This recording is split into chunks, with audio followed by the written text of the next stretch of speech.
Hello बच्चों, कैसे हैं आप सभी। उम्मीद करता हूं बहुत बढ़िया होंगे। और आज आज से हम शुरू कर रहे हैं क्लास 9th का बैच मैथ्स के लिए। यहाँ पर आपको मैं कंप्लीट मैथ्स करवाऊंगा। मैथ्स का हर एक एक्सरसाइज तो नहीं कह सकता कि पता नहीं करवाऊं कि ना करवाऊं, बट आपको कॉन्सेप्ट जरूर सिखा दूंगा और उस कॉन्सेप्ट के दम पर आप किसी भी एक्सरसाइज को सॉल्व कर सकते हैं। ठीक है ना? ठीक है। तो और हाँ, एक चीज ध्यान रखिएगा, आज नंबर सिस्टम ऐसा पढ़ेंगे ना कि बस आज के बाद कोई कंफ्यूजन ना रह जाए। अगले साल ऐसा ना हो कि जब हम क्लास 10th में हो और हमें ये बात ही ना पता हो कि भाई नंबर सिस्टम क्या होता है, या फिर नंबर सिस्टम में बाकी चीजें क्या होती हैं। अब बाकी चीजें क्या होती हैं बताता हूं। ओके। तो नंबर सिस्टम पढ़ने वाले हैं और नंबर सिस्टम में कभी कोई डाउट नहीं रह जाएगा, आपका कभी कोई डाउट नहीं रह जाएगा। और अगर कोई रह जाए तो फिर मुझे बता दीजिएगा। तो चलिए, स्वागत है आपका आज के पहले क्लास में, क्लास 9th के बच्चों के लिए। आप हिंदी मीडियम से हैं, आप इंग्लिश मीडियम से हैं, आप कहीं से भी हैं, कॉन्सेप्ट दोनों जगह सेम है, बस भाषा का फर्क है। तो आप दोनों लोगों के लिए ये क्लास है। चलिए, सबसे पहले हमारा जो सिलेबस है आप इसको मैच कर लीजिएगा। आई होप यही सिलेबस होगा। पहले हम पढ़ेंगे नंबर सिस्टम, फिर बहुपद यानी पॉलिनोमियल्स, कोऑर्डिनेट ज्योमेट्री निर्देशांक ज्यामिति, दो चरों वाले रैखिक समीकरण, linear equations in two variables. ठीक है। Introduction to Euclid's geometry, lines and angles, triangles, quadrilaterals, circles, Heron's formula, surface area and volume and statistics. इतनी सारी बातें हम पढ़ने वाले हैं और ये इतनी बातें अगर हम पढ़ लेंगे तो हमारे एक क्लास 9th के सिलेबस का अंत हो जाएगा। और या फिर यूं कहें कि हमारा जो फाउंडेशन है वो तैयार हो जाएगा क्लास 10th के लिए। ठीक है, ताकि जब हम क्लास 10th में बैठे होंगे ना तो फिर हमें ये जो बेसिक बातें हैं, बुनियादी बातें हैं ना, वो उनकी समझ हो जाएगी और फिर हम किसी भी चीज को बहुत अच्छे से समझ पाएंगे। और एक चीज, आमतौर पर स्कूल में ये चीजें नहीं बताई जाती हैं। क्यों नहीं बताई जाती हैं? आई डोंट नो, पता नहीं क्या प्रॉब्लम है। तो चलिए शुरू करते हैं आज की क्लास। इमेजिन करिए आप एक ऐसी दुनिया में खड़े हैं जहां पर नंबर होता ही नहीं है। इमेजिन करिए नंबर एग्जिस्ट ही नहीं करता है। अब अगर नंबर एग्जिस्ट नहीं करेगा तो आप कैसे अपनी उम्र को बताएंगे किसी को? आप स्कूल जाते हैं, आपसे पूछा जाता है कि सर आप कितने भाई बहन हैं, कैसे बता पाएंगे? जैसे कि यहां पर इस मनुष्य से ये पूछा जा रहा है कि भाई कितने सामान तुम लोग रख रखे हो। ये भाई पूछ रहे हैं, इन्हें पता ही नहीं है, ये सब सर खुजला रहे हैं कि ये क्या पूछ लिया। अब बताएं तो बताएं कैसे? बिकॉज कोई नंबर नहीं है ना कि 2 है, 4 है, 6 है, 0 है, 1 है, तो हम ऐसे करके बता दें। बट क्या हो अगर इसी आदमी के पास नंबर आ जाए? तो जब इसने पूछा पूछा तो इन्होंने बताया कि 4 3 5 2 3 4 ऐसे करके इन्होंने बताया कि भाई ये चीज 5 है हमारे पास, ये चीज 3 है हमारे पास, ये चीज 3 है हमारे पास, ये चीज 5 है हमारे पास। ऐसे करके इन्होंने बताया। तो आपने देखा विदाउट नंबर कितना मुश्किल हो जाता है। ये बताना कि मैं कितने साल का हूं, ये बताना कि आज की तारीख क्या है, ये बताना कि कल कौन सी तारीख होगी, ये बताना कि स्कूल किस तारीख से खुलेगा, ये बताना कि हमारे कितने भाई बहन हैं, ये बताना कि मेरे घर की ऊंचाई कितनी है, राइट, ये बताना कि मेरे घर में टेबल और चेयर कितने हैं, ये बताना कि मेरे पास विषय कितने हैं। मैं पूछ रहा हूँ कि आप कितने विषय पढ़ा, आपकी क्लास में कितने विषय हैं, आप कैसे बताएंगे? आपके पास नंबर ही नहीं है। बट अगर नंबर है तो आप सीधा बोल देंगे सर 6 विषय हम लोग पढ़ते हैं, राइट। तो ये था नंबर के लिए कुछ बेसिक बातें। आपको समझ में आया? थोड़ा सा अपने दिमाग में इमेजिन करो इस चीज को कि यार सच में अगर भाई नंबर ना होता तो कितनी बड़ी प्रॉब्लम होती। आप कैसे बताते कि भैया आपके बैंक में एकदम पैसा पैसा है? कितना पैसा है? नंबर नहीं है तो नहीं बता सकते ना, मगर अगर नंबर है तो आप बता सकते हैं। तो यहीं से शुरू करते हैं प्राकृतिक संख्याओं का खेल। प्राकृतिक संख्या क्या होती है? हमने अभी जो फाउंडेशन बैच शुरू किया था वहां पर हमने इन बातों को समझा था, बट अगेन अगेन अगेन अब चूंकि ये सिलेबस सिर्फ और सिर्फ क्लास 9th वालों के लिए है तो उनके लिए फिर से यहां पर डिस्कस करना पड़ेगा। और 1 2 3 4 5 6 से लेकर के इनफाइनाइट तक ये होती है नेचुरल, यानी कि नेचर में जो नंबर है। उदाहरण के तौर पर अगर मैं आपसे पूछूं कि कितने पेड़ हैं, आपके पास एक बाग है और उस बाग में मैं आपसे पूछूं कितने पेड़ हैं, तो क्या कभी आपने ये सुना है किसी मनुष्य ने आपको जवाब दिया हो कि अगर 10 पेड़ हैं तो 10 बोल दिया, पर अगर एक भी पेड़ नहीं तो उसने 0 बोला? या कभी -2 बोला या -6 बोला? कभी नहीं आपने सुना होगा। अगर पेड़ नहीं है तो बोल दिया कि हाँ भाई एक भी नहीं है, शून्य है। मगर मगर कभी भी एक माइनस माइनस दो ऐसे नहीं बोला होगा, है ना। चलिए, तो हमारी जो गिनती शुरू होती है वो एक से होती है और अनंत तक जाती है, ठीक है। तो प्राकृतिक संख्याएं एक से अनंत तक जो नंबर हैं आपके पास, 1 2 3 4 5 6 7 8 9 10 100 200 500 1000, ये सब प्राकृतिक संख्याएं हैं। इतनी बात समझ में आई। सबसे छोटी प्राकृतिक संख्या होती है एक, सबसे बड़ी प्राकृतिक संख्या होती है इनफाइनाइट। भाई सबसे बड़ी प्राकृतिक संख्या होती ही नहीं है, बताना असंभव है, इसलिए मैंने इनफाइनाइट कह दिया, ठीक है। ये बात समझ में आई। प्राकृतिक संख्या, होल नंबर।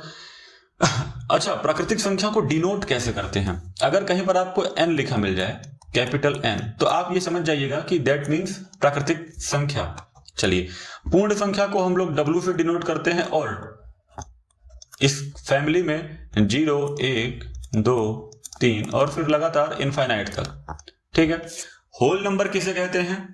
0 से शुरू की गई संख्या, 0 प्लस नेचुरल नंबर की जितनी फैमिली है वो इसको ऐड ऑन कर दोगे तो बन जाता है पूर्ण संख्या। क्या बन जाता है? Whole number. होल नंबर को हम लोग W से डिनोट करते हैं। क्या ये बात समझ में आई? प्राकृतिक संख्या, होल नंबर, बहुत समझने वाली बात नहीं है इसमें, बस थोड़ी थोड़ी चीजें हैं। हाँ, मेरे को नींद आ रही है क्या भाई। चलिए, तो नेचुरल नंबर, होल नंबर हम समझ गए। इंटीजर्स की बात कर लेते हैं। इंटीजर्स क्या होता है?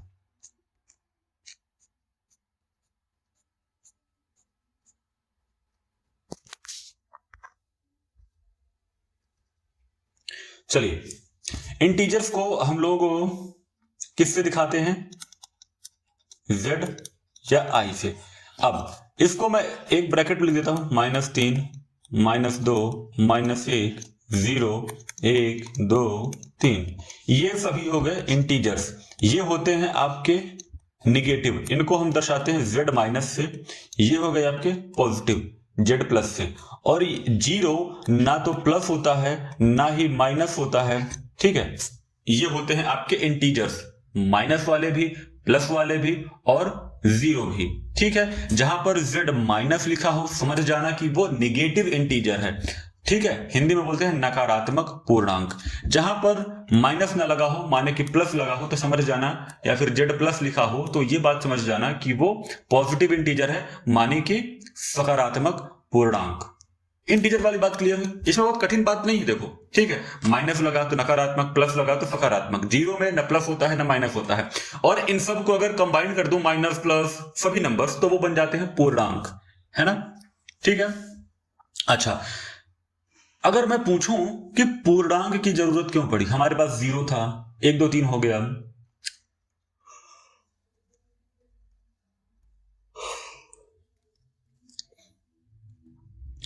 एक दो तीन हो गया, और फिर उसके बाद माइनस। माइनस की नंबर का मतलब क्या होता है? क्या जरूरत पड़ी? जब हमारे गणितज्ञों के बीच में ऐसी चीजें चल रही थी और जब उन्हें माइनस का नंबर मिला तो बड़ी समस्या आई कि यार माइनस में कोई चीज कैसे हो सकती है। मतलब माइनस कैसे कहोगे कि सर मेरे पास -3 गाड़ी है? कैसे ये बताओगे कि सर मेरे पास -10 किताबें हैं? कैसे? -10 का मतलब क्या है? बड़ी कंफ्यूजन वाली बात हुई ना। तो चलो, माइनस की वैल्यू कहां पर हम देखते हैं। देखो, आपके पास एक बैंक है, ना ना ना, आपके पास नहीं है, मतलब आपका एक अकाउंट है किसी बैंक में। अब वहां पर 2 तरह से पैसे होते हैं। कैसे? आपके अकाउंट में 2 तरह से, या तो पैसे निगेटिव में होंगे या तो पैसे पॉजिटिव में होंगे। पॉजिटिव में पैसे होने का मतलब जानते हो? पॉजिटिव में पैसे होने का मतलब ये होता है कि आपने बैंक को 2 रुपए दे रखे हैं, ठीक। निगेटिव में पैसे देने का मतलब क्या होता है कि बैंक ने आपको 2 रुपए दे रखे होते हैं, यानी कि 2 रुपए जो होता है ये उधार होता है। एक और कॉन्सेप्ट समझो, अगर अगर अगर आपने कोई बिजनेस शुरू किया, 100 रुपए लिया, 100 रुपए का बिजनेस शुरू किया, ठीक है। अब 100 रुपए आपकी मूलधन राशि थी एक, आपको हो गया घाटा 40 रुपए का, ठीक है। तो आपने 100 रुपए लगाए थे, 40 रुपए का आपको घाटा मिला, ठीक है। तो मूलधन कितना बचा? 60 रुपए। घाटा कितने का हुआ? 40 रुपए। तो इस घाटे की वैल्यू को दिखाएंगे कैसे? माइनस से, कि सर हमें -40 में है, हम -40 के घाटे पर, यानी कि नीचे हैं। पहली बात, मुझे बताना हो कि सर हिमाचल प्रदेश, सियाचिन, इसका टेम्परेचर कभी कभी आपने सुना होगा माइनस में जाता है। आपने सुना है ना कि -40 डिग्री सेल्सियस, मतलब -40 में मतलब क्या, बहुत ठंड है। -50 डिग्री सेल्सियस, ठीक है, ये माइनस की तरफ वैल्यू जाती है। मतलब जैसे जैसे माइनस में जाएंगे वैसे वैसे हम जमते जाएंगे, फ्रीज होते जाएंगे। आई बात समझ में कि माइनस की वैल्यू का क्या मतलब है। इसलिए माइनस की वैल्यू को पहचान देंगे कि नहीं भाई इसकी जरूरत पड़ेगी हमें। यूं ही नहीं बना दी गई माइनस की वैल्यू, उसको यूं ही नहीं इसे इंटीजर्स कह दिया गया, इसकी जरूरत है हमारी जिंदगी में। अदरवाइज आप कभी कह ही नहीं पाएंगे कि मुझे नुकसान हुआ है। आप कभी नहीं कह सकते। फिर कैसे कहोगे? आप कभी नहीं कह सकते कि मैं यहां पर गया था, कहीं पर XYZ, मैं मान लेता हूं कि आप किसी जगह पर गए थे, वहां पर माइनस का टेम्परेचर था। आप कैसे कहेंगे? आप कहेंगे सर बहुत ठंड थी। कितनी डिग्री सेल्सियस में बताइए? आप नहीं बता सकते जब तक आपको माइनस की वैल्यू का पता नहीं है। ठीक है, तो मुझे उम्मीद है कि आपको इंटीजर्स वाली बात समझ में आई होगी। अब बड़ा ही इंपॉर्टेंट कॉन्सेप्ट है परिमेय संख्या। इस बात को बहुत गौर से, बहुत ध्यान से सुनिएगा। जनरली हमें स्कूल में क्या बताया जाता है? परिमेय संख्या वो होती है जिसे P/Q के फॉर्म में लिख सकते हैं, यानी कि फ्रैक्शन में लिख सकते हैं। ठीक है, फ्रैक्शन में, जहां पर Q is not equal to 0, हमें ये बात बता दी जाती है। अच्छा, रैशनल नंबर की जरूरत क्यों पड़ी? पहली बात। दूसरी बात, रैशनल नंबर को हम लोग Q से डिनोट करते हैं। ठीक है, आपके लिए एक होमवर्क दे देता हूं। पूर्णांक का मतलब होता है इंटीजर्स, माने की शुरू होती है नंबर जो होता है, इसका जो वर्ड है वो I से शुरू होता है। बट हम इसको Z क्यों कहते हैं? Z का क्या मतलब है? ये आपके लिए होमवर्क है, इसको आप करके मुझे कमेंट बॉक्स में बताएंगे। ठीक है, अब दूसरी बात, फ्रैक्शन, रैशनल नंबर की जरूरत क्यों पड़ी हमें? P/Q के फॉर्म में हमें कोई भी चीज क्यों लिखना है? उससे हमें क्या पता चल रहा है? क्या आप ये बात सोच पाते हैं? अगर आप ये बात सोचते हैं और सोच पाते हैं तो आपके लिए रैशनल नंबर समझना आसान हो जाता है। और अगर नहीं सोच पाते हैं, मैं आपको एक चीज देता हूं, बताइए मुझे आप आधा कैसे लिखेंगे? मैंने आपसे कहा कि मुझे आधा पिज्जा दे दो, तो आप मुझे कैसे बताएंगे? मैं कह दूंगा कि सर 1/2। अब मैं आपसे कहूंगा कि सर 3/4 लिख करके दिखाइए। 3/4 माने 4 का 3 हिस्सा, 2 का 1 हिस्सा। आप समझ रहे हैं मैंने आपसे क्या कहा? आधा लिख करके दिखाइए, 3/4 लिख करके दिखाइए, है ना? तो इस चीज को आप कैसे डिनोट करेंगे? अगर आपके पास रैशनल नंबर नाम की कोई चीज नहीं होती तो आप इसको फ्रैक्शन में कैसे डिनोट कर देते?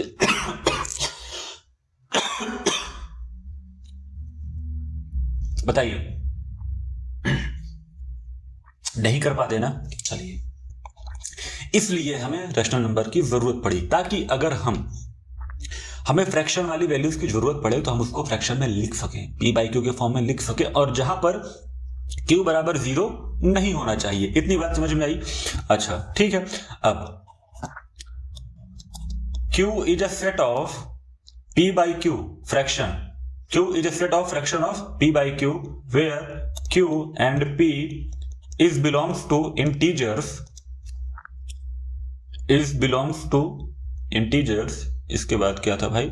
हाँ, P is not equal to 0।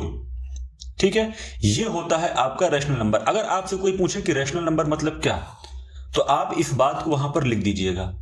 ठीक है, कि Q is a set of fraction of all P/Q where Q and P belongs to Z. Z means integers where Q is not equal to 0। Sorry, P लिख दिया था। आप ये बात लिख सकते हैं, ये आपकी किताब में बात लिखी हुई है, इसको हम ऐसे पढ़ते हैं। मैंने 2 बार पढ़ करके सुनाया, और अगर आपको नहीं समझ में आया, रिवाइड्स एक बार वीडियो को थोड़ा पीछे करिए और आराम से सुनिए। ठीक है, तो हमने 2-3 बात समझ ली। रैशनल नंबर को लिखते कैसे हैं, पहली बात। फ्रैक्शन की वैल्यू की हमें जरूरत क्यों पड़ी, दूसरी बात। आपके लिए होमवर्क है कि रैशनल नंबर तो R से शुरू होता है, तो हम इसको क्यों बोल रहे हैं, वो भी स्मॉल नहीं, कैपिटल Q बोल रहे हैं। ऐसा क्यों? ठीक है, ऐसा क्यों, क्या मतलब है इस Q का, आप मुझे कमेंट करके बताइए। फ्रैक्शन की वैल्यू कैसे लिखी जाती है? 1/2, 3/4। ठीक है, अब एक बहुत खतरनाक कॉन्सेप्ट आपके सामने लेकर के आ रहा हूं, बहुत ध्यान से मेरी बात को सुनिएगा, अगर नहीं सुनेंगे तो बात समझ में नहीं आने वाली। मैंने आपसे पूछा कि सर क्यू 0 के बराबर क्यों नहीं होता। अब आपसे मुझे ये जानना है। आप कहेंगे सर क्यू अगर 0 के बराबर हो जाएगा तो उसे मैथ्स में कह देते हैं अपरिभाषित, अनआइडेंटिफाइड। तो अपरिभाषित क्यों कह देते हैं, मैं आपसे ये जानना चाहता हूं। ठीक है, आपने स्कूल में नहीं पूछा होगा, कोई बात नहीं, कोचिंग में नहीं पूछा होगा, कोई बात नहीं। आज ये चीज क्लियर करना है और आज के बाद ये चीज दिमाग में कभी नहीं आनी चाहिए कि इसका मतलब क्या होता है। आपको पता होना चाहिए कि क्यू बराबर 0 क्यों नहीं होता। ठीक है, चलिए आपको एक मतलब समझाता हूं, मतलब समझिएगा। P बाई Q, यहां पर P और Q कोई भी नंबर हो सकती है, बशर्ते P बराबर 0 हो सकता है, Q बराबर 0 नहीं हो सकता है। P का मतलब जरा लिखना, P का मतलब होता है कुल कितनी चीजें हैं या फिर उसके हिस्से हैं। यहां पर जो भी नंबर होगी वो आपको ये बताएगी कि कुल कितनी चीजें हैं या फिर उसके हिस्से हैं। और आपको क्यू क्या बताएगा, एक पूरी चीज को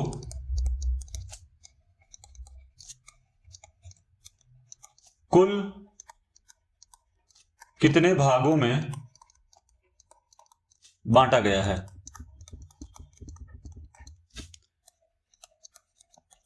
ठीक है, एक पूरी चीज को कुल कितने भागों में बांटा गया है या कितने टुकड़ों में किया गया है, इसको लिख लीजिएगा। भूल जाता है इंसान कि P बाई Q में Q की वैल्यू का मतलब क्या होता है और Q की वैल्यू का P का मतलब क्या होता है। ठीक है, नीचे वाली जो नंबर है मैं यहां पर लिख दूं अब 3/4, तो आपको पता ही नहीं होगा कि इस 4 का मतलब क्या और 3 का मतलब क्या। अब आपको ये बात समझ में आ जाएगी। मैंने आज कहा कि एक पूरी चीज जिसको कितने भागों में बांटा गया है, तो कितने भागों में बांटा गया है सर, 4। ये 4 कोई एक पूरी चीज थी, मैं इसका नाम लिख देता हूं पिज्जा। आप कुछ भी लिख लीजिए, सेब, संतरा, कटहर, गूलर, जो भी आपके मन में आए लिख लीजिए उसको। ठीक है, अब उस एक पिज्जा के 4 टुकड़े किए गए, आपको ध्यान में आया होगा। ठीक, अब मैंने कहा ऊपर वाली संख्या क्या होती है, उस कुल चीज जो एक थी उसके कुल कितनी चीजें हैं, उसके हिस्से कितने हैं। तो मैंने कहा कि सर मेरे पास पिज्जा एक था जिसकी 4 स्लाइस थी और उसमें से 3 हिस्सा मैंने खा लिया। कितना खा लिया, 3 हिस्सा। तो 3/4 का मतलब आपको मैंने क्या बताया कि सर घर में एक पिज्जा आया जिसके 4 टुकड़े थे, मुझे भूख लगी थी तो मैंने उसमें से 3 टुकड़े खा लिए। ये होता है 3/4 का मतलब। आप इसको जब डिवाइड करोगे तो आपको वैल्यू मिलेगी 0.75। 0.75 एक से छोटी वैल्यू, मतलब एक ये नहीं पहुंची है। जब ये पूरी तरह 100 हो जाएगी तब ये पहुंचेगी 1। ठीक, माने कि 3/4 एक से छोटी वैल्यू है। ये बात समझ में आई। ठीक है, ठीक है। अब हम अपने Q बराबर 0 क्यों नहीं होता, इस वाले कॉन्सेप्ट को भी यहां पर क्लियर करते हैं। ठीक, मैं आपके सामने 2 एग्जांपल रखूंगा। 10/2। हम बचपन से ये चीज करते आ रहे हैं, अरे सर 2 को 5 बार पहाड़ा पढ़ेंगे तो 10 कट जाएगा, रिमाइंडर 0 आएगा। रिमाइंडर का मतलब क्या होता है, शेष फल। मुझे ये बताओ कि 5 बार में ही क्यों तुमने काटा, 6 बार में क्यों नहीं काटा। बोलोगे सर पगला गए हैं क्या, 2 का पहाड़ा पढ़ेंगे तो 5 बार में 10 आ जाता है ना। हाँ आ जाता है। अब मैं आपको बताता हूं एक नई बात, भाग का नियम। और भाग का नियम यह कहता है किसी संख्या को बार बार घटाना। बार बार घटाना तब तक जब तक आपको घटाने से 0 ना मिल जाए। क्या ना मिल जाए, 0। नहीं समझ में आया होगा, बताता हूं। मैंने कहा कि मुझे 10 को 2 से डिवाइड करना है, 10 को 2 से डिवाइड करना है। अब मैं इसको तब तक घटाऊंगा, इस वैल्यू से 2 को तब तक घटाऊंगा जब तक मुझे 0 नहीं मिल जाएगा। 10 से 2 जाएगा 8 आएगा, 8 से 2 जाएगा 6 आएगा, 6 से 2 जाएगा 4 आएगा, 4 से 2 जाएगा 2 आएगा, 2 से 2 जाएगा 0 आएगा। हमें 0 मिल गया।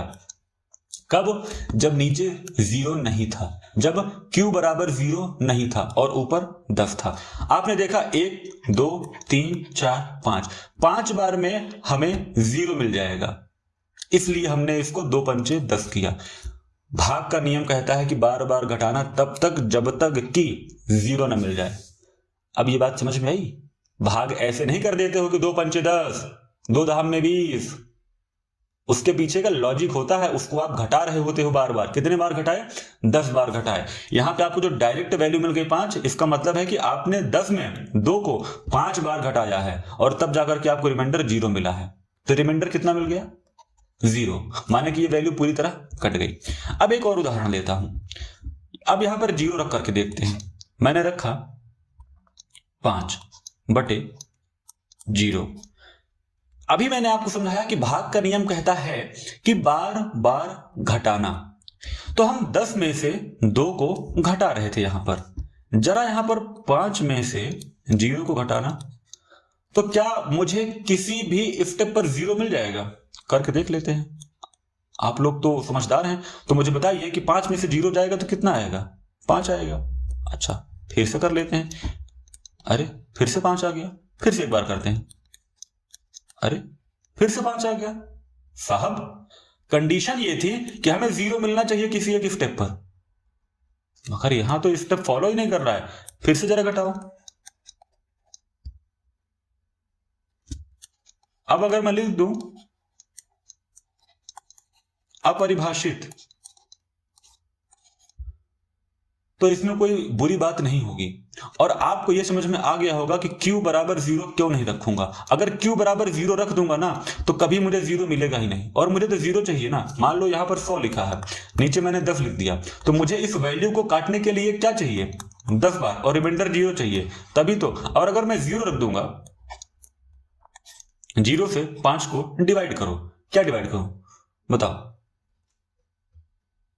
इसलिए इसको अनआइडेंटिफाइड कहते हैं। इसलिए q बराबर 0 नहीं रखते हैं, क्योंकि जैसे ही q बराबर 0 रख देंगे ना, वैसे ही वैल्यू 0 कभी मिलेगी ही नहीं, कभी 0 नहीं मिलेगी आपको। और अगर 0 नहीं मिलेगी तो रिमाइंडर कभी 0 आएगा ही नहीं, और अगर रिमाइंडर कभी 0 नहीं आएगा तो वो वैल्यू कभी कटेगी ही नहीं, और अगर कटेगी नहीं तो फिर सॉल्व कैसे करोगे? तो उम्मीद है आपको रैशनल नंबर का कॉन्सेप्ट एकदम क्लियर हो गया होगा। ठीक है, अब आपको अगर इतनी बात में कोई कंफ्यूजन हो तो प्लीज कमेंट करिए कि आपको कौन सी बात समझ में नहीं आई है। ठीक है, मगर उससे पहले आप इस वीडियो को, इस बात को दोबारा देखिए, दोबारा समझिए, कॉपी में लिखिए। कॉपी में लिखने के बाद एक एक प्रश्न खुद से करिए कि सर ने मुझे क्या बताया, क्यों बताया, क्यों कहा कि q बराबर 0 नहीं होना चाहिए, और अगर वो अपरिभाषित है तो क्यों। ठीक है, कभी आपने सुना कि मैंने आपको बताया 5/0, 0 को तुम बांट कर दिखाओ। मैंने कहा था कि किसी एक चीज के यहां पर हिस्से होंगे, टुकड़े होंगे।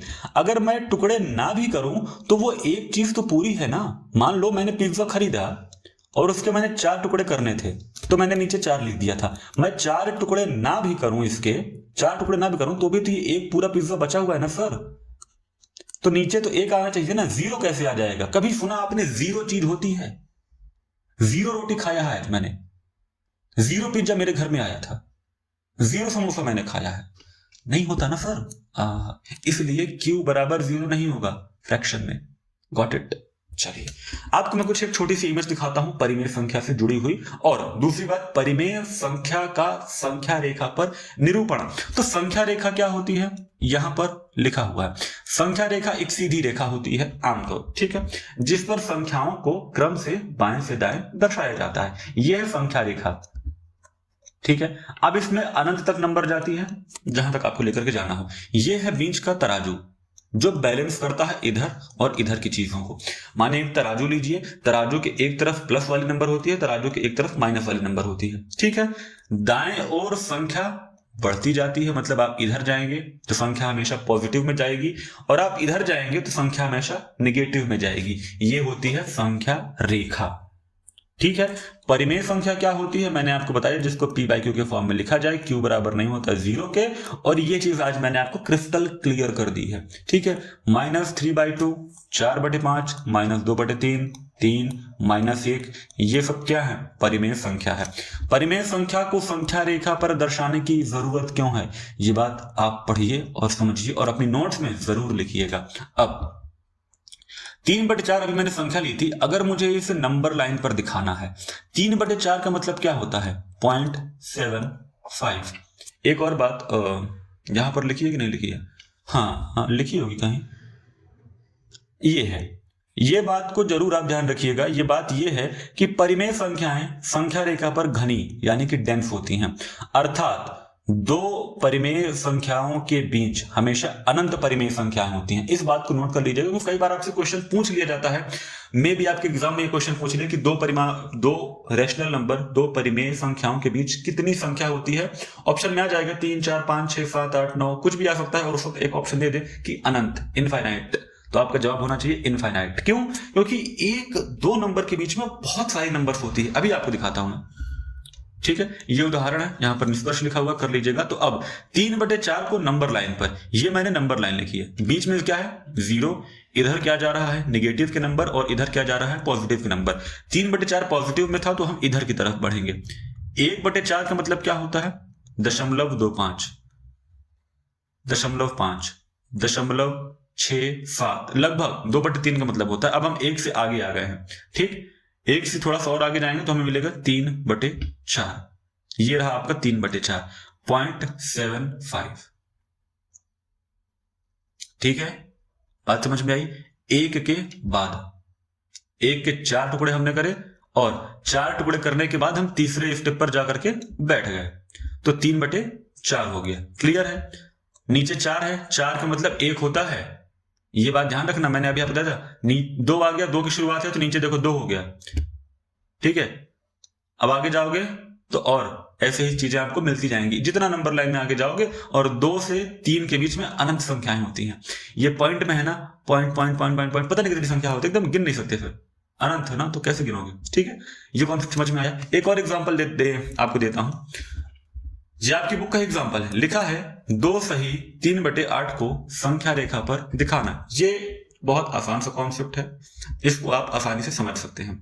2 सही 3/8 को संख्या रेखा पर दिखाइए, ये प्रश्न है। अब आप देखिए इसको, 2 सही का मतलब क्या होता है? ये एक मिश्रित फ्रैक्शन है, माने कि मिक्स फ्रैक्शन कहते हैं इसको, जहां पर 2 पूरी तरह है और 3/8 अधूरा है, ठीक है।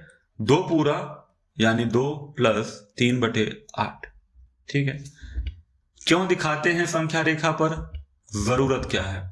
दोनों बातें आपके लिए हैं, थोड़ा गहराई से पढ़िए। चलिए, नंबर लाइन आपके पास ये रही, यहां से शुरुआत होती है 0 की।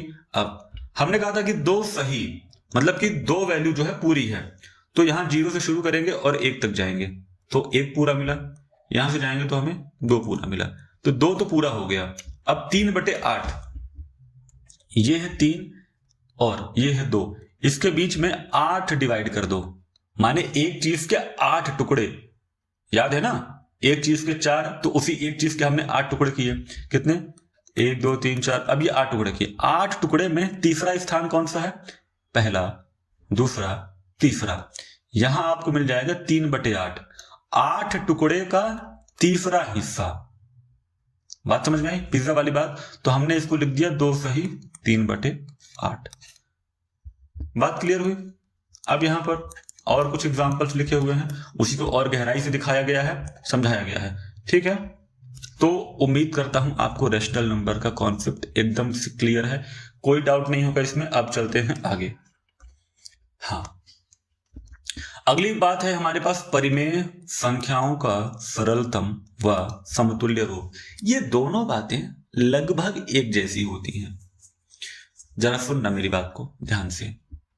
मैंने यहां पर लिखा, मैं क्या लिख दूं यहां पर, मान लीजिए मैंने लिखा 42/26, और मैंने आपसे कहा अब फ्रैक्शन में है, p/q की फॉर्म में है, यानी कि ये एक रैशनल नंबर है। मैंने कहा कि इस रैशनल नंबर का सरलतम रूप लिखिए। सरलतम का मतलब होता है कि इन दोनों नंबर को तब तक काटिए जब तक कि इन दोनों के बीच का जो कॉमन डिफरेंस है, जो कॉमन आ रहा है, जो हाईएस्ट कॉमन फैक्टर है, वो 1 ना आ जाए। जरा 2 से काटना, 2 दूनी 4, 2 एक नम 2, 2 एक नम 2, 2 तिहाई 6, 21/13। क्या आप किसी एक नंबर से अब इन दोनों नंबर को काट सकते हैं? आपके पास जवाब आएगा सर नहीं। तो बस यही है रैशनल नंबर, जो ये थी इसका सरलतम रूप 21/13। ठीक, पहली बात समझ में आई, सरलतम सिंपलेस्ट फॉर्म एकदम ये है, क्योंकि अब आप इसको किसी भी एक टेबल से एक साथ नहीं काट सकते। जैसे हमने यहां पर 2 से दोनों को काट दिया था, अब यहां पर 2 से दोनों को नहीं काट सकते, 3 से नहीं काट सकते, 4 से नहीं काट सकते, 3 से ये कट जाएगा, ये नहीं कटेगा, है ना। उम्मीद है आप ये बात समझ गए होंगे। अब दूसरी शब्द कह रहा है इक्विवेलेंट फॉर्म्स। समझिएगा मेरी बात को, एग्जाम्पल लेता हूं। मैंने कहा कि 1/2 एक रैशनल नंबर है। अब मुझे बताओ कि इसके बराबर में कौन कौन सी संख्या हो सकती है और वो कैसे दिखेगी। समझना मेरी बात को। 1/2 इसको गुणा करो 2 से, तो क्या मिलेगा आपको? 2/4। उसके बाद ठीक है, 1/2 इसको गुणा करो 3 से, ठीक, तो क्या मिलेगा? 3/6। 1/2 इसको गुणा करो 4 से, ठीक है, तो क्या मिलेगा? 4/8। 1/2 इसको गुणा करो 5 से, तो क्या मिलेगा? 5/10। यहीं तक लिखते हैं। हमारे पास कितने नंबर हैं? 1/2 बराबर है 2/4, बराबर है 3/6, बराबर है 4/8, बराबर है 5/10। मैं क्या कह रहा हूं कि ये सारी नंबर्स आपस में बराबर हैं। कैसे? ये सारी नंबर्स आपस में बराबर हैं। मैं ये कह रहा हूं कैसे बराबर हैं? 2 एक नम 2, 2 दूनी 4, 3 एक नम 3, 3 दूनी 6, 4 एक नम 4, 4 दूनी 8, 5 का नम 5, 5 दूनी 10। मतलब कि 1/2 के इक्विवेलेंट ये सारी फॉर्म्स क्यों हैं? क्योंकि इन हर नंबर में आपको 1/2 बेसिक सिंपलेस्ट फॉर्म मिलेगी, इसलिए ये सारे इक्विवेलेंट फॉर्म्स होते हैं। मैं आपसे पूछूं कि सर 2/3 के 5 इक्विवेलेंट फॉर्म्स बताइए, तो आप कैसे बताएंगे? 2 से मल्टीप्लाई, 3 से, 4 से, 5 से। और आपको मैं होमवर्क देता हूं, 4/6। अब ये सिंपलेस्ट फॉर्म नहीं है, इसको पहले काट लो। 2 दूनी 4, 2 तिहाई 6, ये है सिंपलेस्ट फॉर्म, देख रहे हो? 2/3, 2/3 के 5 इक्विवेलेंट फॉर्म्स आप मुझे बताइए नीचे कमेंट करके। परिमेय संख्या बात समझ में आ गई? इसका सरलतम रूप, समतुल्य रूप समझ में आ गया? कोई डाउट नहीं है? अगर कोई डाउट है तो प्लीज कमेंट करके पूछो, बताओ, क्योंकि नहीं पूछोगे तो फिर समझ में नहीं आएगा। अब अगला टॉपिक हमारा कह रहा है कि 2 परिमेय संख्याओं के बीच परिमेय संख्या ज्ञात करना। थोड़ी देर पहले मैंने आपसे कहा कि सर 2 परिमेय संख्याओं के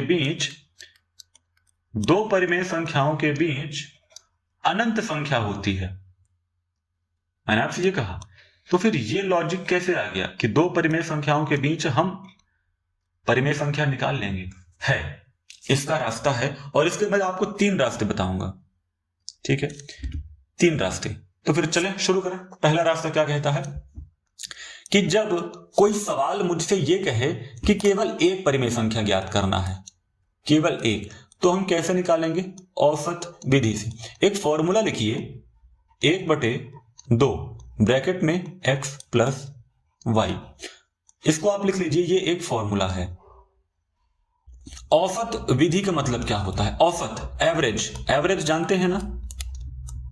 एवरेज का मतलब आपको बता देता हूं। एवरेज का मतलब ये कि 2, 4, 6, 8, 10 5 नंबर हैं। इन 5 नंबर का एवरेज मैंने आपसे पूछा कितना होगा, तो आप क्या करेंगे? इन सभी को आपस में जोड़ लेंगे।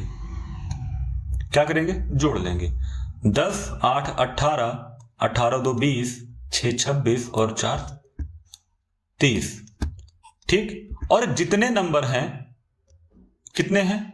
5 से 30 को डिवाइड कर देंगे तो कितना आ जाएगा? 6। मैं कहूंगा कि इन पांचों नंबर का जो एवरेज है वो है 6।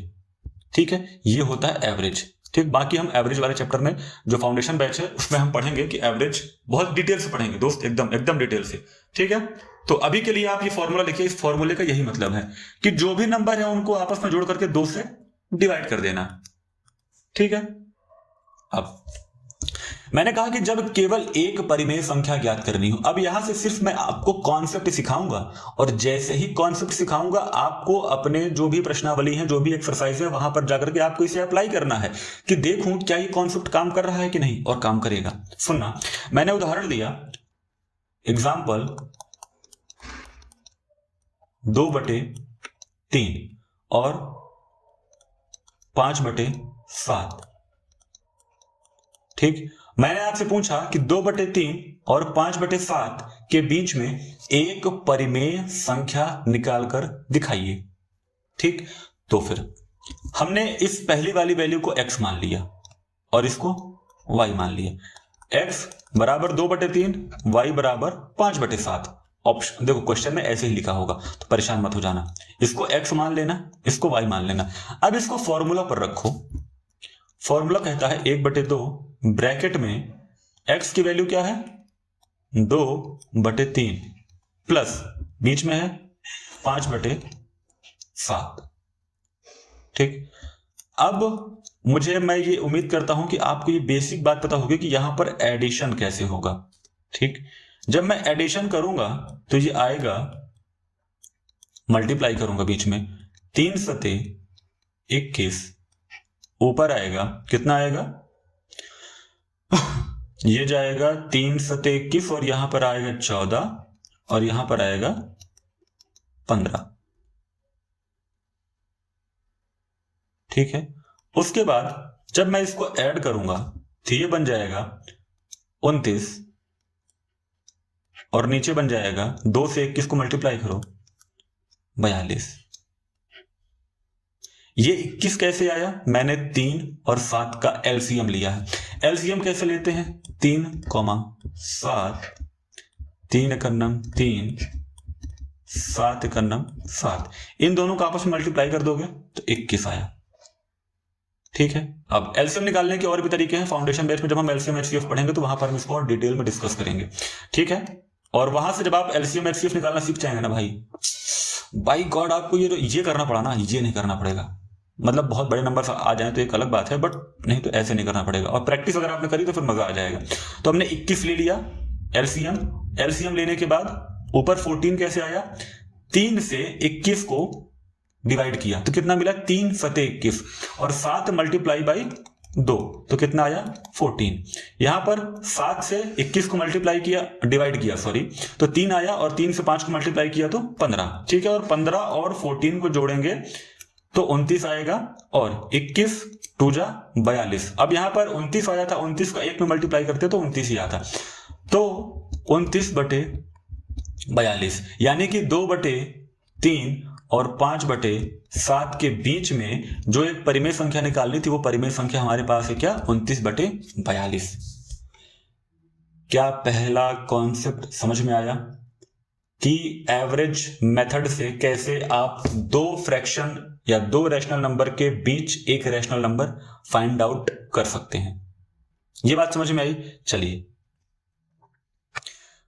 अगला कॉन्सेप्ट क्या है, अगली विधि कहती है हमारी, अगली मेथड कहती है, अगली मेथड क्या कहती है, जब एक से अधिक संख्याएं निकालनी हो और हर समान हो। कह रहा है कि 2 रैशनल नंबर के बीच में एक से अधिक संख्या निकालनी हो। ठीक, n संख्याएं निकालनी हो, और n का मतलब कोई क्या होता है पता नहीं, n का कोई डिफाइंड वैल्यू नहीं है। तो n जितना भी होगा, मान लो 10 हो जाए, 50 हो जाए, 60 हो जाए, 100 हो जाए, कितना बोल दे कुछ नहीं पता। ठीक है, तो ये बात समझ गए। तो n संख्याएं निकालनी हो एक से अधिक, और अगली बात क्या कह रहा है कि हर समान हो। p/q में ऊपर वाले को बोलते हैं अंश, नीचे वाले को बोलते हैं हर। ये बात समझ में आई। डिनोमिनेटर बोलते हैं, न्यूमरेटर बोलते हैं, डिनोमिनेटर बोलते हैं। ऊपर वाले को न्यूमरेटर, नीचे वाले को डिनोमिनेटर। क्लियर है। अब इसने एक कॉन्सेप्ट, एक बात रख दी कि भाई हर समान होना चाहिए, माने कि Q वैल्यू बराबर होनी चाहिए, यानी कि यहां पर भी Q होना चाहिए और यहां पर भी Q होना चाहिए। तो इनके बीच में अब आपको क्या निकालना है, एक से अधिक क्या परिमेय संख्या, पर जितनी निकालना है संख्या वो क्वेश्चन में आपको देगा। जैसे अगर मैं आपको एक क्वेश्चन बोलूं, आपके किताब से ही लिया है, 3 और 4 के बीच में से 6 रैशनल नंबर बताइए। सवाल क्या है कि 3 और 4 के बीच में 6 रैशनल नंबर आपको बताना है। ठीक है, यहां पर एक कॉन्सेप्ट आता है, जब हमें n संख्याएं चाहिए होती हैं, ध्यान से सुनना, जब आपको n संख्या, n का मतलब क्या हो गया, यहां पर n का मतलब है 6, ठीक। तो जब आपको 6 संख्या चाहिए तो आपको n+1 कर देना है। क्या कर देना है, 1 कर देना है। अभी ये बात थोड़ा सा मैं आपको एक और तरीके से समझाऊंगा, अभी आप समझ लीजिए कि n+1, तो माने यहां पर अगर n की वैल्यू 6 है, यानी कि 6 परिमेय संख्या निकालनी है, तो ये क्या हो जाएगा, 6+1। तो 6+1 का मतलब क्या हो जाएगा, 7। ठीक है, यहां तक बात समझ में आई। ठीक, अब अगली बात समझिए, 3 से 4 के बीच में रैशनल नंबर निकालना है, हमारा हर समान है। अब आप कहेंगे सर यहां पर तो डिनोमिनेटर दिख ही नहीं रहा है। जब किसी के नीचे कुछ डिनोमिनेटर ना हो तो 1 मार लो। ठीक है, अब जितनी परिमेय संख्या निकालनी है, पहली संख्या क्या है, 3/1 से शुरू करना है, ऊपर भी 7 का मल्टीप्लाई करो, नीचे भी 7 का मल्टीप्लाई करो। हम क्यों कर रहे हैं, ताकि हमें थोड़ी सी वैल्यू जो है वो बड़ी मिल जाए। 21/7 ये हमें पहली वैल्यू मिल गई, और जब वैल्यू बड़ी मिल जाएगी ना, तो हमें ये बात बताने में थोड़ा सा आसानी हो जाएगी कि इन दो नंबर के बीच में जो 6 रैशनल नंबर है वो कौन कौन सी है। अभी देखो कैसे, दूसरी नंबर क्या थी, 4/1, ऊपर भी 7 का मल्टीप्लाई करो, नीचे भी 7 का। 7 का मल्टीप्लाई क्यों कर रहा हूं, 6 परिमेय संख्या निकालनी है, उसमें +1 कर दिया तो 7। अभी ये +1 क्यों किया आपको बताऊंगा। 7 चौक 28 और नीचे 7। अब यहां पर जरा ध्यान से देखना, कौन सा ले लें भाई, रेड ले लो। यहां पर जरा ध्यान से देखो, एक नंबर क्या मिली आपको, 21/7। एक नंबर क्या मिली आपको, 28/7। पहले ये थी 3/4, और 3/4 के बीच में कैसे निकालते सर, 3/1, 4/1। नहीं समझ में आ रही थी ना बात, अब यहां पे समझ में आ जाएगी। 21 से 28 तक अब आपकी नंबर दिख रही है, यहां पे क्या था, 3 से डायरेक्ट 4, 3 से 4, यहां पे 21 से 28। आई बात समझ में कि क्यों हमने 7 का मल्टीप्लाई कर दिया, ताकि नंबर बड़ी मिल गई। अब जब नंबर बड़ी मिल गई तो इसके बाद आएगा 22/7, 23/7, 24/7, 25/7, 26/7, 27/7। हमसे प्रश्न में पूछा था कि 3 और 4 के बीच में 6 परिमेय संख्या बताइए। कितनी है जरा गिनना तो, 1 2 3 4 5 6, ये है 4 और ये है 3। करके दिखाऊं, 7 3 21, 7 चौक 28, 3 और 4, और इसके बीच में ये हैं 6 परिमेय संख्याएं, और इनका जो हर है, जो डिनोमिनेटर है, 7 है। ठीक है, आई बात समझ में, दूसरा कॉन्सेप्ट समझ में आ गया। अब आपको कोई भी नंबर मिल जाए कर लेंगे, 3 4 की जगह पे 10 12 15 50 100 200 500 कुछ भी रख दे। कैलकुलेशन थोड़ा सा बड़ी थोड़ा सा छोटी हो सकती है, कॉन्सेप्ट यही लगेगा। आपसे पूछ ले कि 10 परिमेय संख्या बताइए, तो 10 + 1 11 रख देना। क्यों रख देना, आइए इस पर भी चलते हैं। कहां गया, ये रहा, इसको मैंने बनाया था भाई। हमें 6 संख्या चाहिए, तो हम 6 + 1 कर देंगे बराबर 7, और 7 से ही ऊपर नीचे गुणा क्यों करेंगे और कैसे करेंगे। देखो, क्योंकि जितनी संख्या चाहिए होती है ना, जितने पॉइंट्स हैं, टुकड़े पार्ट्स हमेशा उससे एक ज्यादा होता है। ये बात समझ में आई, नहीं समझ में आई।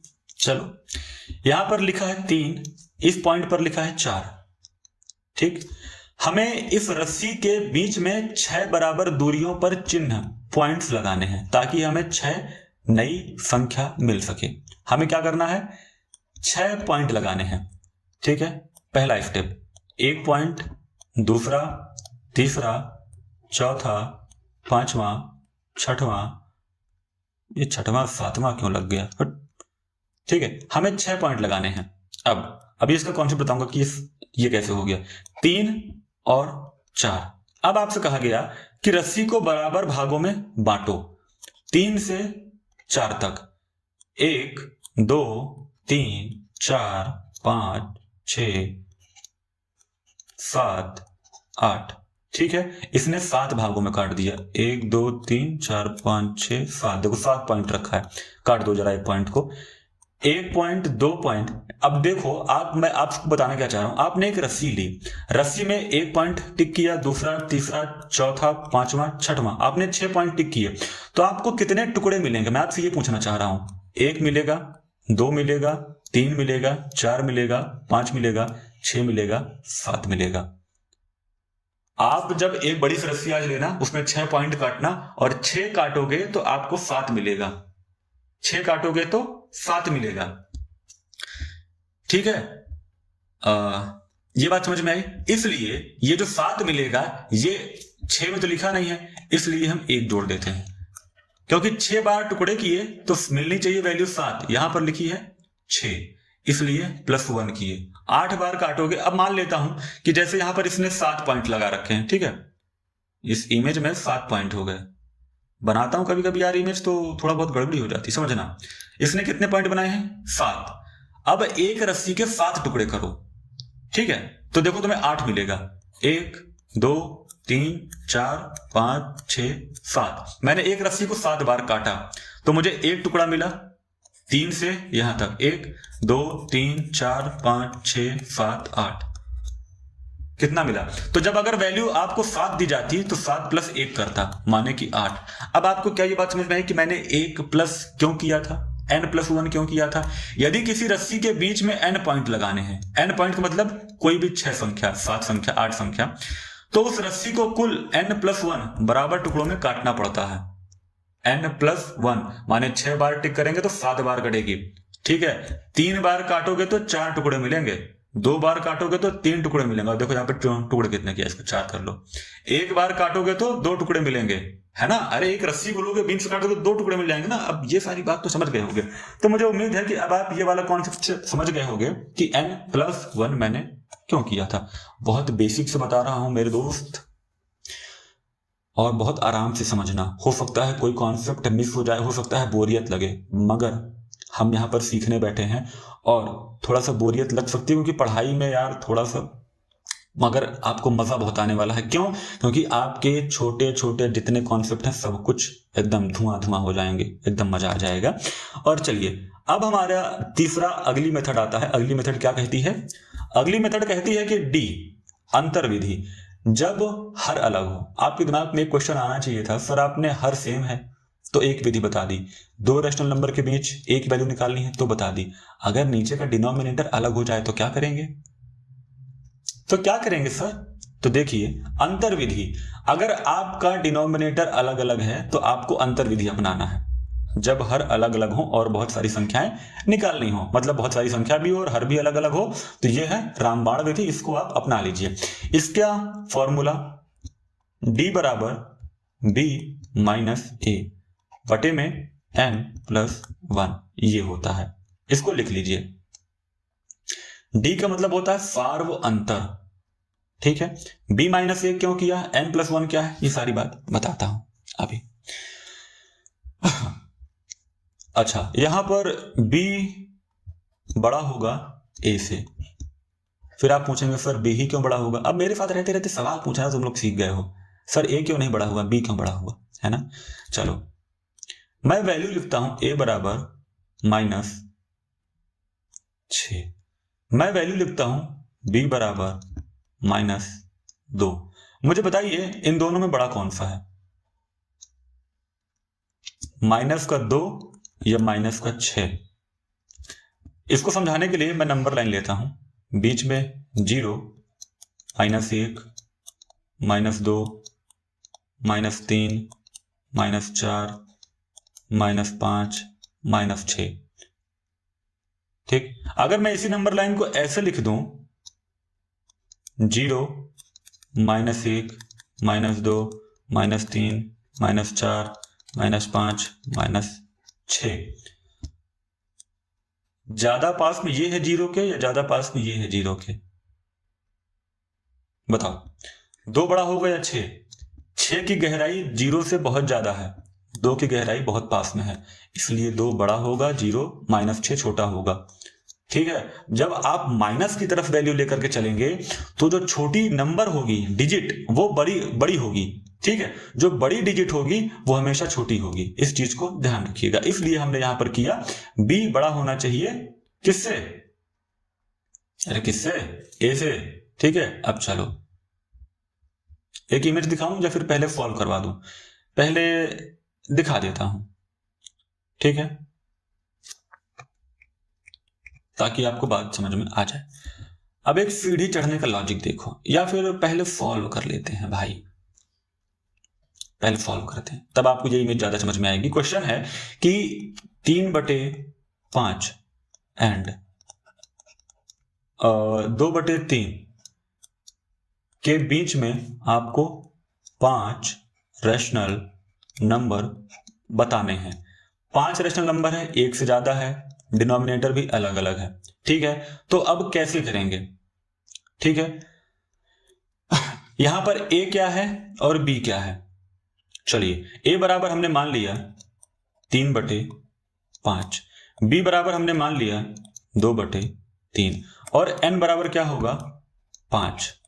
ठीक, अब आपके पास दो बातें हैं, या तो आप डायरेक्टली इस वैल्यू को उठा करके वहां पर रख दीजिए और फिर माइनस कर लीजिए, कहां पर? यहां पर, या तो आप इसको यहीं पर डिवाइड कर लीजिए। ठीक है, डिवाइड करेंगे तो इसको डिवाइड करने पर आपको मिलेगा 0.666, इसको डिवाइड करने पर मिलेगा 0.60। ठीक है, मैंने अभी आपसे कहा था कि जहां पर b बड़ा होगा a से, क्यों बड़ा है आपको ये दिख रहा है? ठीक है, तो मतलब 60 बड़ा है भाई 66 से, ये बात मैं कहना चाह रहा हूं। ठीक है, अब आते हैं अपने सवाल पर। फॉर्मूला आपने देख लिया है, फॉर्मूला, ठीक है, d बराबर b माइनस ए बटे n+1। जरा इस पर अपनी वैल्यू रखिएगा, b कितना है? 0.60 और ये कितना है? 66। तो पहले कौन सी वैल्यू रखेंगे? 2/3 माइनस 3/5 बटे में रखेंगे n+1, n कितना है? 5 + 1। जरा इसको सॉल्व करिए, नीचे आ जाएगा 6, यहां पर आ जाएगा सर, अभी आपको एलसीएम लेना बताया था ना, 15, 3 × 5 और 5 दूनी 10 और 5 3 3 त्रिकाएं 9, ये आपकी बनेगी। 10 में से 9 जाएगा तो 1/15/6। ठीक है, और ये वैल्यू बनेगी पूरी तरह कंप्लीटली 1/15 × 6। ठीक है, और ये कंप्लीटली बनेगा 1/90। ठीक है, तो हमें क्या मिल गया यहां पर? d, difference. अब हमें जो संख्या निकालनी थी वो संख्या कैसे निकालेंगे साहब हम? a + d, ये है आपकी पहली संख्या। a कितना था? 3/5 + 1/90, ये कितना हो जाएगा सर? 18/11। कैसे हो जाएगा सर? 18/11, नीचे आएगा एलसीएम 90, ऊपर बनेगा 54 + 1, हाँ ये बनेगा, फिर बनेगा 55/90 और ये बनाएगी वैल्यू 5 × 5 5 × 8 40। ठीक है, इस तरह से आपको मिल जाएगा 11/18। अब दूसरी वैल्यू क्या है? a + 2d, a + 3d, a + 4d, a + 5d। ठीक है, ये है 5 रेशनल नंबर, ये आपको निकालने हैं। अब a + d, a + 2d, a + 3d, a + 4d, a + 5d, ये सारी बातें मैंने क्यों करी? सारवंतर वगैरह वगैरह, इन सब चीजों को समझते हैं एक इमेज के थ्रू। चलिए, आप किसी एक सीढ़ी पर खड़े हैं, सीढ़ी चढ़ने का लॉजिक समझना। मान लो कि तुम एक सीढ़ी के सबसे निचले पायदान पर खड़े हो, जिसका नाम है a, इसका नाम है a। तुम्हें ऊपर वाले पायदान b तक जाना है, यहां से यहां तक, ये है b। ठीक है, यहाँ पर गलत लिख जाता है कभी कभी, ठीक है। और हर एक पायदान के बीच की दूरी है d, यानी कि कदम की लंबाई, यानी तुम्हारा जो एक कदम यहां से यहां तक रख रहे हो ये है d, ठीक। इमेजिन करो कि तुम सीढ़ी चढ़ रहे हो और तुमने एक कदम आगे रखा, ठीक है। तो आगे जब रखा तो तुम्हें क्या मिला, ठीक है। अब तुम्हें यहां से सफर तय करना है कहां तक, ये रहा b, ठीक। यहां पे तुम्हें झंडे गाड़ देने हैं। चलो, तो शुरुआती बिंदु सबसे निचला पायदान, ये d क्या है, एक स्टेप, तुम्हारे स्टेप की दूरी। तो पहला स्टेप यहां से दूसरा स्टेप जो यहां तक तुमने कवर किया, ये दोनों जुड़ करके यहां तक की दूरी बता देंगे, ठीक है। दूसरा a प्लस d था ये, सॉरी मैंने इसको b लिखा था। अब आगे क्या होगा, यहां से यहां तक की दूरी, तो a प्लस 2d। अब यहां पर तुमने 2 कदम रखा, कितना कदम, 2 कदम के बाद की दूरी कितनी होगी, तो a प्लस 2d। 3 कदम के बाद कितनी दूरी होगी, a प्लस 3d। 4 कदम के बाद a प्लस 4d। 5 कदम के बाद a प्लस 5d। और तुम्हारे जितने कदम होंगे b तक पहुंचने के लिए उतने d होने चाहिए, यानी कि n की वैल्यू क्या हो गई, 5 रेशनल नंबर निकालने थे ना, 5 रेशनल नंबर, n क्या हो गया 5, ठीक। यहां से हमें ये वैल्यू पता चल गई। किस पॉइंट से किस पॉइंट तक जाना है, 3/5 पॉइंट से 2/3 पॉइंट तक। इसमें से बड़ा और छोटा कौन है, डिवाइड करके हमने चेक कर लिया। क्यों बड़ा है b, क्यों बड़ा है a, ये मैंने यहां पर बता दिया था। हमारे पास फॉर्मूला है, हम d क्यों निकाल रहे हैं, हम अपने कदम की दूरी निकाल रहे हैं कि हम एक कदम में कितना चल रहे हैं। तो मैंने यहां पर a प्लस d लिखा, यानी कि पहली rational number, a plus 2d लिखा माने कि दूसरा कदम मेरा, तीसरा कदम, चौथा कदम, पांचवा कदम, ठीक। देखो ये जो तीसरा मेथड था ना, ये तुम्हें थोड़ा सा कठिन लग सकता है, ठीक। हो सकता है कि ये बात समझ में ना आई हो, ठीक। इस इमेज को कम से कम 3 से 4 बार पढ़ना और तुम अपने घर की सीढ़ी पर चढ़ना। तो जैसे ही एक कदम ऊपर चलोगे तो देखना कि जो पहला कदम जहां पर तुम खड़े थे वहां से वो उस पॉइंट का नाम है a।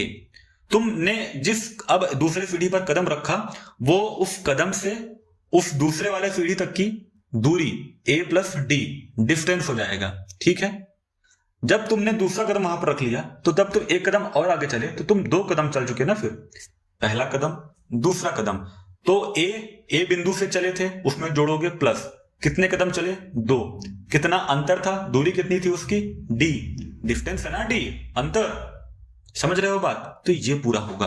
अब देखो, अगर सबसे निचला पायदान a है, हर कदम की दूरी d है और कुल n कदम चलने हैं, हमें यही तो पता करना था ना, कुल कितना फर्क है, कितने नंबर निकालने हैं और कहां से शुरू करना है। तो nवां पायदान यानी कि nवां जो भी नंबर होगा b से ठीक पहले होगा a प्लस एंड d, ठीक है। यहां पर ये सारी बात लिखी है, a का मतलब, b का मतलब, d का मतलब और n का मतलब, ठीक है। तो उम्मीद है कि आपको ये सारी बात समझ में आई होगी। 3 मेथड मैंने बताया और तीनों मेथड को आपको लगाना है। हमारा ये सारा कॉन्सेप्ट हमने सीखा, समझा, जाना। थोड़ा सा हैवी हो सकता है, ये जो 3 मेथड थे ना, इसको आप 2 से 3 बार 4 बार करना, तब आपको समझ में आ जाएगा। और प्लीज करना, इसके पीछे मैंने बहुत मेहनत करी है समझाने के, बताने के। एक एक ये जो इमेज बनी हुई है ना, इसको बड़ा सोच कर बनाया मैंने, ठीक है।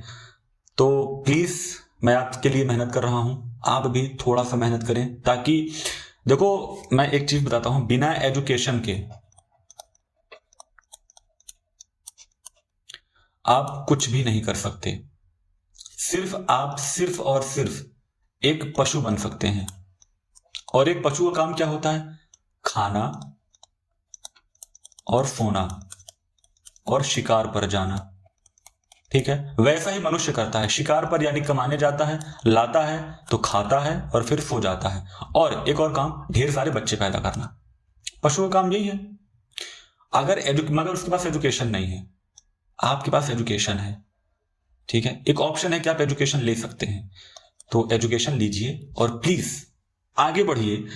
बिना बुद्धि के, जब आप हनुमान चालीसा पढ़ते हैं तो कहते हैं ना कि बल बुद्धि विद्या देहु मोहि हरहु कलेश विकार। तो भाई बल के लिए जिम जाइए, बुद्धि के लिए क्या करिए, ये पढ़िए, विद्या के लिए उपनिषदों को, वेदों को पढ़िए, तो विद्या का ग्रहण करिए, ये सब चीजें करिए। नहीं करेंगे तो फिर शिक्षा में बहुत पीछे रह जाएंगे। और अब आगे हम कुछ क्वेश्चंस को सॉल्व कर लेते हैं कि क्वेश्चन जो भी हैं वो क्या हैं। ये सारे क्वेश्चंस आपके बुक से ही हैं, तो प्लीज अपने बुक से मैच कर लीजिएगा। क्या शून्य एक परिमेय संख्या है? जवाब है हाँ। ठीक। क्या आप इसे p/q के रूप में लिख सकते हैं? बिल्कुल, 0/1, 0/2 लिख सकते हैं, जहां p और q पूर्णांक है, 0 एक पूर्णांक है, हमने डिस्कस किया था, और q बराबर नहीं है 0 के, q 0 के बराबर नहीं है। पहला सवाल हमारा सॉल्व हो गया। और इसके पीछे का लॉजिक, परिमेय संख्या होने के लिए q का शून्य नहीं होना चाहिए। ठीक है, तो पहला सवाल इतना बहुत हैवी नहीं था। चलो, यहां पर कह रहा है कि निम्नलिखित के मध्य एक परिमेय संख्या ज्ञात कीजिए। इन दोनों के बीच एक परिमेय संख्या ज्ञात करना है, तुरंत करिए। 1/2 आपको फॉर्मूला पता होना चाहिए, x प्लस वाई। हमने लिखा 1/2 ब्रैकेट में 1/4 प्लस 1/3। इसका एलसीएम जरा निकालिएगा, कितना हो जाएगा? 12, 3 प्लस 4, तो 4 और 3 7/12। जवाब आपका आएगा, अभी तो ये 1/2 भी है ना, 1/2 गुणे 7/12, तो 12 दूनी 24 हो जाएगा, ऊपर आ जाएगा आपका 7। बात समझ में आई? दूसरा वाला क्या कह रहा है? 3/8 प्लस 2/5, दोनों का एलसीएम लेंगे तो कितना आएगा सर? 40 आएगा। ठीक है, 8 पंच 40 और 5 23 15, 5 8 40 और 8 दूनी 16, बराबर में 1/2 है यहां पर मल्टीप्लाई में। ठीक है, तो 15 15 30 और 1 31/40। फाइनली जब आप 31/40 को 1/2 से मल्टीप्लाई करेंगे तो 31 31 होगा, 40 दूनी 80। ये आपका फाइनल जवाब होगा। तीसरा क्वेश्चन क्या कह रहा है कि -3/4 प्लस -2/5, दोनों का जब आप एलसीएम लेंगे यहां पर 1/2 मल्टीप्लाई में है। 1/2 ये है, मैं सिर्फ अंदर की वैल्यू को सॉल्व करके फिर लास्ट में 1/2 से मल्टीप्लाई कर दे रहा हूं, तो डू नॉट गेट कंफ्यूज्ड कि 1/2 कहां से आ जा रहा है। ये it's a part of formula. ठीक है, 4 और 5 का एलसीएम 20 हो जाएगा। उसके बाद 4 पंचे 20 और 5 तिहाई 15, तो माइनस का 15, बीच में प्लस का साइन है, 2 है, 2 दहाम में 20। ठीक है, और नहीं 5 24 और 4 दूनी 8, तो माइनस का 8 हो जाएगा। और माइनस और प्लस मिलकर के क्या बनाएंगे, यहां पर डायरेक्टली लिख लो 8। अब माइनस और माइनस जुड़ जाएगा तो क्या आ जाएगा सर? 15 और 8 आ जाएगा 23/20 माइनस का। अब 23 और 20 को जब मल्टीप्लाई करोगे 1/2 से, तो माइनस का 23/40, ये आपका फाइनल जवाब आएगा। ठीक है, क्वेश्चन नंबर 2 हमने सॉल्व कर लिया। आगे क्या कह रहा है?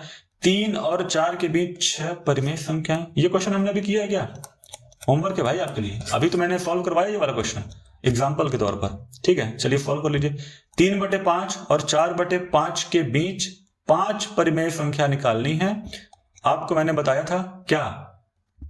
5 परिमेय संख्या निकालनी है। किसके किसके बीच? 3/5 और 4/5। n की वैल्यू क्या है? n बराबर है 5, 5 प्लस 1 6 कर लीजिए इसको। ठीक, 6 का मल्टीप्लाई ऊपर, 6 का मल्टीप्लाई नीचे। क्यों कर रहे हैं? सारी चीजें डिस्कस कर चुका हूं, जा करके वीडियो पिछला, मतलब इसी वीडियो को पीछे करके देखिए। 6 दूनी 12, 6 त्रिक 18, 5 छंग 30, 5 छंग 30 और 4 छंग 24। 18 और 24 के बीच में 5 रेशनल नंबर कौन कौन सी होंगी? 19/30, 20/30, 21/30 और 22/30 और 23/30। 1 2 3 4 5, यस 5 नंबर आ गए। और ये वैल्यू आपकी है क्या? 9 दूनी 18 नहीं होगा सर, 3 छंग 18 और 3 धाम में 30, 2 तिहाई 6, 2 पंचे 10, 3/5। हमें ये वही वैल्यू मिल गई जो यहां पर थी। ठीक है, तो डू नॉट गेट कंफ्यूज्ड। एक चीज ध्यान रखिएगा, जब कभी आपको माइनस की वैल्यू मिलेगी, ये -5 और -6 है, तो आपको जानते हैं क्या करना है? d बराबर b माइनस a बटे n+1, ये वाले फॉर्मूले का इस्तेमाल करना है। और आपको 4 परिमेय संख्या बतानी है, मतलब कि a plus D, a plus 2d, a plus 3d और a प्लस 4d, ये 4 परिमेय संख्या बतानी है। तो पहले आप यहां से निकालेंगे क्या, d, ठीक है। अब d निकालने के लिए आप क्या करेंगे, आपको पता है b माइनस a, तो b बराबर -6 है, a बराबर -5 है, तो -6 माइनस वहां पर है और यहां पर माइनस बटे n प्लस 1, n नहीं है 5 प्लस 1। अब आप इसको आगे सॉल्व कर लेंगे, d निकाल करके यहां पर रखते जाइए और सॉल्व हो जाएगा, ठीक है। अगला क्वेश्चन क्या कह रहा है, 0 और 0.1 के बीच 9 परिमेय संख्या निकालनी है। अगेन यहां पर भी आपको यही ऑप्शन, यही फॉर्मूला अपनाना है, d बराबर b माइनस a बटे n प्लस 1। अब यहां पर फिर थोड़ी सी चीजें बता देता हूं, क्या है चीजें। d कैसे निकालेंगे, देखिए a बराबर है 0, b बराबर है 0.1, ठीक है, और n बराबर है 9। मैं आपको कुछ हद तक सॉल्व कर देता हूं। d निकालने के लिए आपको b माइनस a, मतलब कि 0.1 माइनस 0 बटे n कितना है 9 प्लस 1, ये कितना बन जाएगा सर 0.1 बटे 10, और फाइनली ये बनेगा 0.01, ठीक है। बात समझ में आई। अब 0.01 को, ठीक है, तो ये आपका d आ गया। अब आप इसको a plus d, a plus 2d ऐसे करके 9d तक नंबर लिखिए और d को वहां पर रखते जाइए। a आपको पता ही है और अपना नंबर नोट निकाल लीजिए, ठीक है। चलिए क्वेश्चन नंबर 7 क्या कह रहा है, प्रत्येक प्राकृत संख्या एक पूर्ण संख्या होती है, प्रत्येक पूर्णांक एक पूर्ण संख्या होती है, प्रत्येक परिमेय संख्या एक पूर्ण संख्या होती है। आपको सही और गलत बताना है अपने कारण के साथ, ठीक है। तो पहली बात क्या कह रहा है, पूर्ण संख्या, प्रत्येक प्राकृत संख्या नेचुरल नंबर, पूर्ण संख्या ओके होल नंबर, प्रत्येक प्राकृत संख्या एक पूर्ण संख्या होती है। बात सही है, क्यों सही है, होल नंबर यहां पर लिखना 0, 1, 2, 3 से इनफाइनाइट तक, ठीक है। तो ये पूरी क्या है, एक नेचुरल नंबर है। नेचुरल नंबर किसके झोले में आ रही है, W के, ठीक है। इसलिए सारी प्राकृतिक, सारी नेचुरल नंबर एक होल नंबर भी होती हैं। बात सही है, कारण इसके पीछे है। प्रत्येक पूर्णांक एक पूर्ण संख्या होता है, हाँ या नहीं, तो जवाब आएगा आपका नहीं। कारण जरा सुनो, ऋणात्मक -3 -5 ये एक पूर्ण संख्या नहीं होती है। पूर्ण संख्या हमेशा पॉजिटिव में होती है, आगे की तरफ बढ़ती है, पीछे की तरफ नहीं जाती है, ठीक है। ये आपके इसके पीछे का लॉजिक है, बिना लॉजिक बिना सोचे मत कर लेना। प्रत्येक परिमेय संख्या एक पूर्ण संख्या होती है, नहीं, इसका जवाब होगा नहीं। कारण परिमेय संख्या 3/5, 5/6 ये रेशनल नंबर तो है, बट क्या ये एक पूर्ण संख्या है। W के अंदर 0 से 1, 2, 3 इनफाइनाइट तक, कहीं आपने सुना कि मैंने होल नंबर बराबर 1/2 बता दिया, नहीं ना सर। यहां तक बात क्लियर हुई। चलिए, ओ माय गॉड, तो ये है आपकी क्लास का एंड। यहां पर क्लासेस आपकी खत्म होती हैं और आज हमारा ये पहला पार्ट था। ऐसे ही आई होप नंबर सिस्टम के 3-4 पार्ट में आपके ये पूरा चैप्टर खत्म हो जाएगा सारी एक्सरसाइजेस के साथ। तो प्लीज आराम से देखिए, समझिए, जानिए। अगर कहीं पर कोई डाउट है तो प्लीज कमेंट करिए और आपके और जितने दोस्त यार साथी हैं सबको शेयर करिए ताकि वो भी मैथ्स को अच्छे से पढ़ सकें, सीख सकें, ठीक है। अगली वीडियो मिलते हैं। जय हिंद।